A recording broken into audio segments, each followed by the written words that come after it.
And we are almost good to go.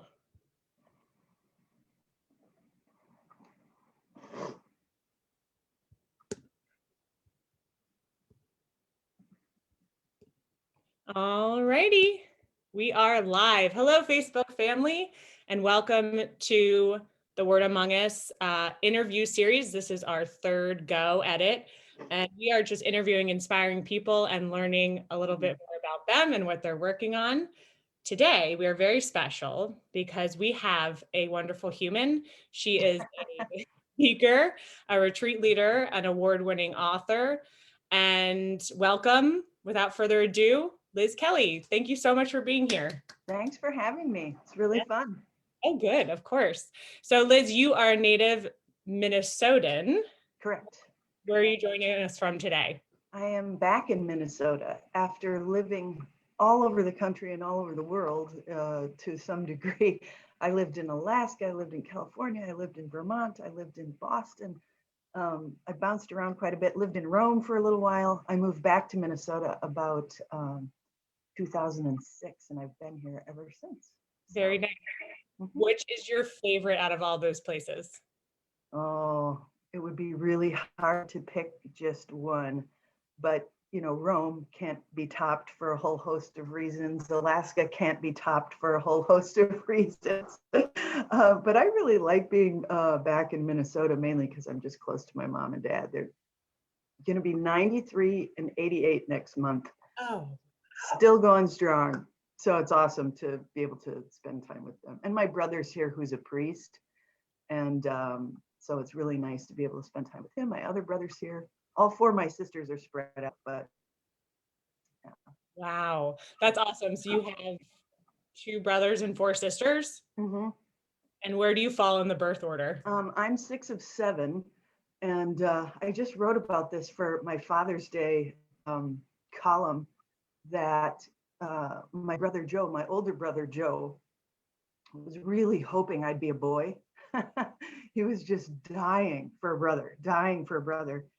And they even had picked out the name Michael for me. They thought I was going to be a boy, but of course, surprise, I was not. And when he picked up the phone to hear, that I was born, he'd sort of slammed it back down in the cradle and said, "Another dumb girl." So that's how I was welcomed into the universe, another dumb girl. But Love it. What energy to welcome you. we tell that story over and over because of course I'm not just another dumb girl, and he did get a brother eventually. That's my younger brother, and he turned out to be a priest, and so we're all pretty happy with that That's guy. awesome. That guy. So tell us a little bit about yourself, Liz. I know I gave a brief bio, retreat leader, speaker. You are an author, you're involved in so many projects, but tell us a little bit about yourself. Yeah, I was thinking about this the other day because I had driven past, or I was thinking about the place where I went on my first retreat. And it was in Sleepy Eye, Minnesota, if anybody knows where that is. And there were a group of sisters that lived on this little lake. And I was probably in 6th or 7th grade when they took us on our first little mini retreat, for a day. And from that moment, from that day, I just remember there being something really special about coming away and praying and being with God in a very intentional way. And from that time, I've just been so interested in retreats and the life of prayer.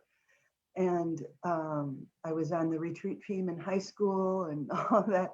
And so then maybe 10 years ago or so, I started certification for um, spiritual direction, offering spiritual direction. And I've been leading a lot of women's retreats and just speaking at different women's events. And, just from the time I was a little kid, that's just something that's really been so attractive to me. And I think I had a sense of, I wouldn't have been able to say this in 6th grade, but I think I had a sense of like God really anointing that time. And I was very interested in, I'm still very interested in creating circumstances where God's anointing shows up. I want that to happen in my books, in my talks, in my retreats. So anyway. That's beautiful. In particular, doing a lot with helping young women flourish in their faith. So how did you kind of get involved in that? Yeah. Um, I think it just naturally progressed, maybe because I have four older sisters or something. I don't know. I've always just had a kind of leaning toward helping women in particular. It just kind of naturally fell that way. And I mean, obviously, I give retreats for men and women and married couples and all sorts of different things. But I guess part of if I have a gift or if I have a ministry, there's a sensitivity in me, an awareness in me to the feminine wound, maybe. Um, and I feel sort of a special call to tend to that, and to offer women vehicles into God's response toward them and toward that feminine wound. Because I think the feminine wound, the masculine wound, these are kind of different universes.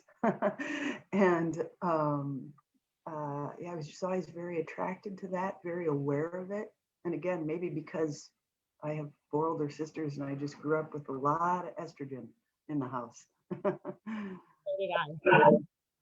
So day to day kind of like with all of your different, things going on, what do you spend your time doing? Hmm. Well, it's funny, as probably anybody who's read any of my stuff knows, is I have multiple sclerosis. And so I'm like tired all the time. I have a very mild case of it, but because I have to sleep more than the average person my age, it's like how I spend my time becomes just critically important. I don't have any room to waste a minute. And I've just been reflecting a lot on that passage of Paul, where here he is in prison. He's in prison and he's writing. He's still doing his ministry. It doesn't matter. He's in prison. He's going to do it anyway. And I feel like that's sort of what I have to do. It's like I'm tired. I gotta do what God's asking me to do, no matter what the sort of physical circumstances are. And so I mean, I love to read, I love to pray. I love hanging out with my husband. He's a great guy, architect, very creative, and runs at the same speed. He likes those things too, praying and reading. And so we're very good companions in that capacity. And, my parents being so elderly at this stage, I try to spend as much time as I can with them as well. Of course. Which is your favorite you're reading right now? I'm sorry you get cut out. What is your favorite book you're reading right now? Oh, well, I've got a couple. One is The Resurrection by Fabrice Hajjaj, a French Catholic thinker. And in my day job, I run an academic journal, and we print interdisciplinary pieces on Catholicism and Catholic thought. And we did a piece on him not long ago. And I just remember thinking, who is this guy? I hadn't heard of him. He's a French writer and thinker. And then someone did a little collection on his works. And so I got that book and I've been reading that, and that's just delightful. It's very dense. And then I'm also part of Blessed is She. And one of the things one of our directors there suggests we do every year is that we choose a saint to accompany us through the year. And the saint that I chose this year is Saint Maximilian Kolbe. So I've been reading a ton of his stuff, his letters, some of the different collections that I've put together on him. And to read anything on Saint Maximilian Kolbe is really to read about the Immaculate Conception, because he was just crazy in love with Mary as the Immaculate Conception. So I've just been reading a lot of that. And then I'm reading another really wonderful book on the Old Testament prophets that's just marvelous. So I got a few other things cooking too, but that's probably enough. Yeah. Yeah, I remember reading about Colby growing up. He's the coolest. Mhm. When I was younger, just being immediately drawn to. But Mhm. we want to talk about your book, and I wanted to read quickly a review from Colleen Carroll Campbell, another great author, and she wrote about Love Like a Saint. In this graceful, penetrating guide to the forgotten virtues, Elizabeth Kelly introduces readers to a series of lesser known holy women whose paths to heaven are both eminently relatable and utterly unique. And I just love that review because that's exactly why I loved your book so much. Was it brought these holy women, these saints, down to a level where I felt like they were more sisters and less like these lofty people that I had nothing in common with. So can you describe the book, your book, a little bit in your words? I think, one of the great advantages to writing about holy women over the last couple hundred years is we have so much more material on them. We have photographs of them. We have so many more accounts that are more freshly gathered. And I specifically chose women that I didn't know a lot about because I wanted to learn about them. And I also wanted to concentrate on just one or two virtues per woman because, I mean, obviously they practiced more than just one or two virtues, but I think what happened by drilling down just on one or two of the virtues in each of their lives, it invited a kind of intimacy, like you're talking about. It feels like, somebody comes in and sits down on your couch and you have a conversation. And I didn't realize that that was going to happen, but I think that was one of the things that started to unfold as I was working on the book. So I really wanted to choose women that would be from all walks of life, married, single. There's even a child in there, Anne de Gagné, Venerable Anne de Gagné. And I was really hoping to appeal to younger women as well. Benedetta, for example, Blessed Benedetta, never married. And she was a professional woman. She was a year shy of receiving her medical degree as doctor. So I wanted to get a broad range so that women could see themselves in a broad range of life experiences. It's awesome. It brought so many people that I had never, it wasn't just things that you hear about. What was your inspiration for writing the book? Like, how did you write it?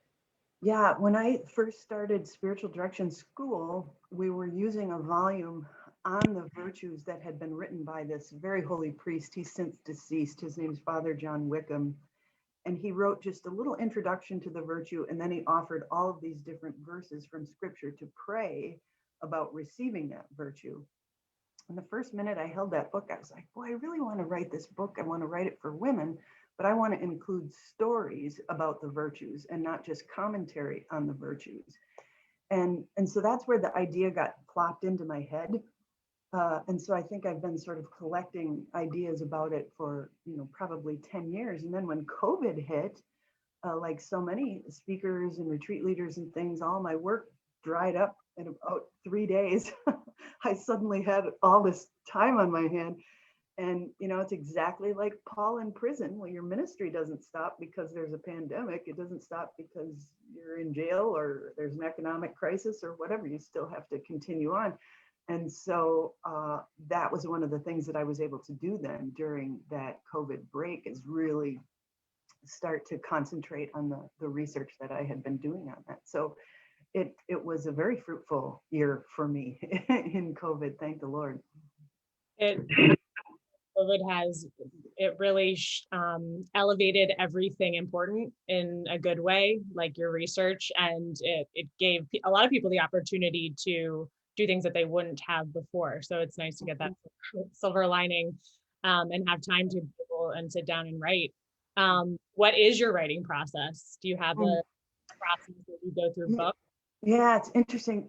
This is my 9th book, and I would say everyone is different. It's almost like birthing a child or something, like no two pregnancies are the same, no two writing of books is exactly the same.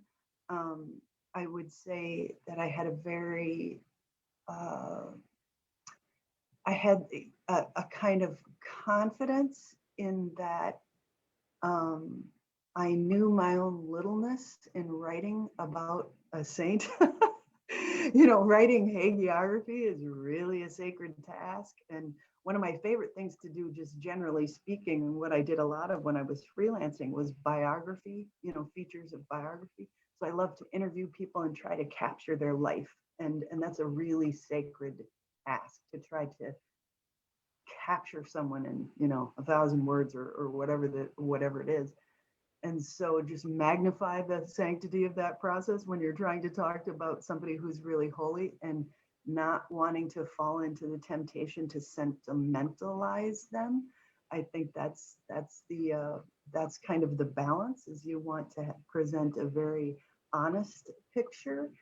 And I knew that these women would be helping me and praying for me, because obviously they're invested in and they're interested in having their stories told well, not because of themselves, but because how it reflects on their relationship with God, and who God is, and who God is to women.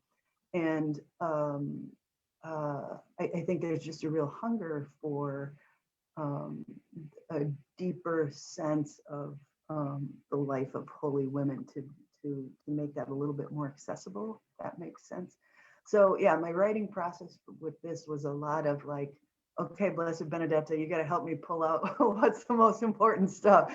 The other difficulty in doing, 12 different virtues and multiple different women, is that I really had to pick and choose what were the highlight pieces of their lives that I wanted to put in the book. It's not like I could just sit back and include it all, because I was only doing one person. So I really relied on them to guide my imagination to what they wanted highlighted. That's very, very cool. Probably maybe a question to ask, but did you have a favorite saint that, or holy woman, when you were writing it, that kind of came out to you, or are they all their own, your own kind of favorite in each way? Oh yeah, I couldn't possibly choose one. That's a really unfair question, but I understand why you ask it. I do have a real affection for Blessed Benedetta. She really launched this whole thing. My first thought was that I would write a book about her, and I still think that I might do that. But I just have all these Blessed Benedetta stories of synchronicity, of ways that she was showing up in very concrete ways. She was sort of piercing the veil and saying, I'm here, I'm supporting you in this, I'm praying for you in this, including that, one day I just got a call from a woman in Omaha. Could I come and lead a women's retreat there? Sure. I said, how'd you find out about me? And she said, well, I read an article that you wrote on Benedetta. I said, oh, how'd you find that? And she said, oh, well, I had coffee with her niece the other day, and she told me that I should pray to her about different things I was going through. And so I started looking her up, and your article came up. So it turns out Benedetta's niece went to the parish where I was going to offer this women's retreat. We had the chance to meet. She gave me a bunch of materials on Benedetta in English that I hadn't been able to put my hands on. Huge help, huge help. And she really became kind of the anchoress for the book. She was one of the first chapters I started. She was one of the last chapters I finished. I just wanted to be so careful about it. And the two virtues that I'm talking about with Benedetta are perseverance and friendship. And they're both so important in different ways, but I think we've just really lost a sense of Christian friendship, what it means. And she just embodied it in such a beautiful way. And so I was just very grateful for those little points of connection. I'll go out and speak on her, and someone will come up to me afterwards in tears saying, I have the same disease that she had. I've been looking for a saint my whole life, and here she is. That kind of thing happens all the time. That's wild. And that's a huge synchronicity. Like, that's such like her niece to come and give you these things that you would have never been able to get before is so like No. keep getting Well, and I remember one day, one night I was lying in bed and I was just praying and I was saying, Benedetta, if you really want me to write about you, I want to hear from you that you want me to do it. Which is kind of a bold and maybe a little bit of a immature prayer, but that's what I was doing. So the very next day, I'm at my job and I get a text from a girlfriend. She says, hey, I have something for you. Can I stop by? Can you run out and pick it up? I said, sure. So I ran down to the curb where she was waiting with her kids, filled with her minivan filled with children. And she gave me an artist's rendering, a watercolor of Benedetta. This was like, I just started crying and I said, you have no idea what this means. And she's like, what? So I told her the story and then she started crying. And, I had never ever seen any artistic rendering of her. And it just happened. A local artist had decided to render her in watercolor. And my friend got a copy of it and gave it to me the very next day, things like that. So I'm excited to meet her in heaven. She was just a real beauty. I can't wait to meet her. That's going to be a that you meet in heaven, a very big sister. That's so cool. And Yeah. not even, that's just wild. So you mentioned that you have 9 books. Do you have, if I can ask another unfair question, do you have, is there anything that you worked on that has been your absolute favorite thing? You can't ask me that question. It's like trying to pick your favorite child. And again, I think I like them all for different reasons. And I'm probably liking my books better as I go along just because I'm maturing and growing as a writer. Hopefully I'm getting better. And so, my last 2 books were probably my favorite to work on. And also because I think that one of the things that I'm learning is that my writing has to flow from my prayer. It's most successful, it's most effective. It's better, it's more creative when it's really flowing out of my prayer. And so learning that about myself, going on and just investing more time in prayer and adoration as sort of the wellspring for whatever work that I'm doing. I'm hoping it's getting better. I'm hoping it's getting more effective. And, but yeah, it's impossible to pick just one thing. I did really love working on Love Like a Saint because of I do feel like I have these new women friends who would just do anything to help me. They're interceding for me. That's awesome. So this won't be an unfair question. Do you have anything upcoming that you're working on, or are you inspired by anything else? Or Yeah, another book I've been wanting to write for probably the last 10 years, and I'm starting to kind of gather myself around it, is I want to write a book of reflections on the last words of Christ on the cross. Just been thinking about that a lot. A person's last words are so significant. When someone passes away, we say, what were his last words? And we know, for example, with JP2, when he died, they were saying mass at his bedside, and he raised his right hand during the elevation twice. These were some of his last gestures, and I think his last words are, I'm kind of forgetting, but he was going home. He was going home. It was something about him returning home to his father, and so how much more sacred can Christ's last words be to us? And they're so heavy, those 7 utterances. I mean, they're so theologically rich. Woman, here's your son. I mean, the Mariology in that, forgive them. They don't know what they've done. Forgive them anyway. I mean, they're just these powerhouse pieces that I've just been thinking about and reflecting on for a long time. So I'm looking forward to that. I'm looking forward to reading that. That sounds like an incredible book. So I'm sure we're all looking forward to checking that out when you write it. I do want to ask you, thank you so much for your time so far. And we have been asking the folks that come on and speak to us 2 questions. And one of them's very relevant for kind of where we are right now. So I wanted to ask your, see what your answer was. For those people who have stopped going to church during the pandemic and don't see a good reason to go back, what would you say to them? Mm.